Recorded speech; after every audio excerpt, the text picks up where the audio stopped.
Watashi wa Clyne roboto desu, and this is my life in Japan.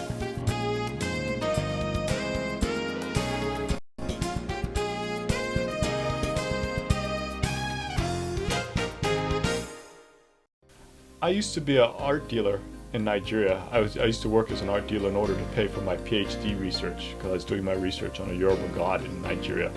I used to come to Japan to sell African textiles to pay for my research. And in so doing, I was able to meet many Japanese textile artists because they're one of my biggest markets. They really had a deep respect for African textile. And surprisingly, they really understood the aesthetics, very well. So, and this also, spurred my own interest in kimonos. I used to go to various areas in Japan like Arimatsu, which is a big kimono, which is a resist dye center, to look at Japanese resist dyeing because I was comparing it to African resist dyeing. And I was like, wow, Japanese resist dyeing, they can produce so much so quickly. I was like, Africans should get this because their production's too slow. I go to an African designer and she'll produce a great textile for me, but it may take her 3 months. I said, this is just not commercially viable. So I began to study Japanese production techniques because Japanese did exactly that. They produced excellent, obviously handmade textiles, obviously original, but they produced them in volume so that they could make a real living. Japanese craftspeople are making literally 100 to 200 times what African craftspeople are doing. And I said, Africans need to get some of these production techniques. We need to convince a younger generation to learn from their grandmothers while their grandmothers are still alive so that they can make new stuff that's really, as great as the old stuff. She works literally every day keeping the kimono business going.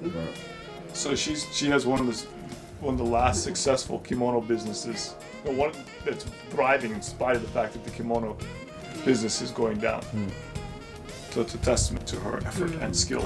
Actually, I came to Japan with $2,000 to my name. So needless to say, I was definitely in need of friends, and luckily I found friends. The first two people that helped me out and literally put me up was Mayumi Ueno and Yoshikazu Inatsugu. Now, interestingly enough, they were both in the kimono business. One's grandfather, Mayumi's grandfather, was a national living treasure, and he had actually invented a very famous kimono dyeing technique. 祖父上野為治は昭和30年に人間国宝を授与されました。They had helped me a lot when I was an art dealer, and we'd always talked about one day combining African design with kimono dyeing techniques. I always thought this would be a great idea because you'd get a super high-end product. You'd have really original genius in design, and you would have a really, top-level production techniques with no questions asked. Japanese kimonos are about as best as human beings are ever going to make a textile.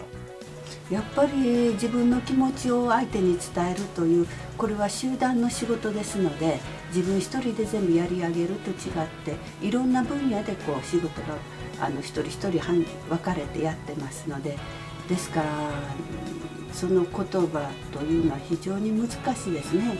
分からん人間が入ってきてその職場で言葉を伝えるというのはいかに難しいかっていうことを思いました。I think you should think of them more as art for wear or for heirloom or as an heirloom. This sounds pretentious, but fashion is something you wear for 6 months and then next year the fashion magazines come up with something else. Both in Japanese textile traditions and African textile traditions, this is not how people thought about textiles.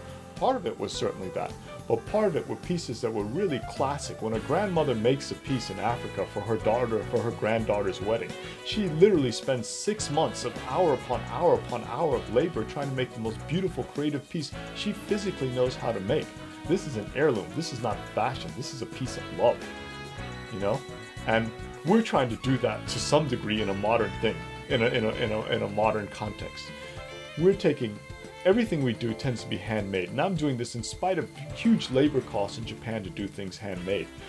Everything's hand dyed. We use hand stencils. We literally hand sew the seams of our scarves and of our bags. We work with really tiny shops that have impeccable reputations.